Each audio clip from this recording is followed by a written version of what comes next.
सगळ्या पुणेकरांना एकच आतुरता लागली ती म्हणजे स्वारगेट मेट्रो स्टेशन. कालच आपल्या देशाचे पंतप्रधान नरेंद्र मोदी यांच्या हस्ते उद्घाटन झालं. एंट्रीलाच क्वालिटी इंटेरियर केलंय. हा तो नवीन रूट आहे. डायरेक्ट स्वारगेट टू पीसीएमसी स्लायडरवरनं जात होतो. जवळजवळ 150 फूट अंडरग्राउंड मेट्रो आहे.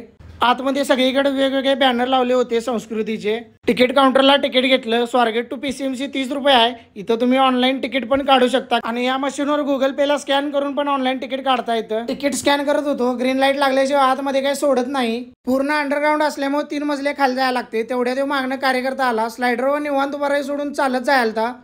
वरचं जे इंटेरियर केले ते एकदम क्वालिटी इंटेरियर केले इथं. दुसराच दिवस असल्यामुळे सगळं पब्लिक फक्त मेट्रोचीच वाट बघत थांबलेलं. मेट्रोमध्ये बसल्यावरती लय भारी वाटायला. जरा म्हटलं लुक कसा आहे बघूया. विंडो मध्ये प्लॅटफॉर्म दिसत होता. तेवढ्यात मग एकदमच अंधार झाला. थोड्या वेळानंतर नेचरचा व्ह्यू दिसत होता. एकदम डेंजर व्ह्यू होता. एक होतो आज मेट्रोला नवीन सुरू झाले त्यामुळे बघायला भरपूर जण आलेले. पुणेकरांनी भरपूर प्रतिसाद दिला स्वारगेट मेट्रोला. तुम्ही पण एकदा मित्रांसोबत नक्की जाऊन या आणि आजचा व्लॉग इथंच संपूया.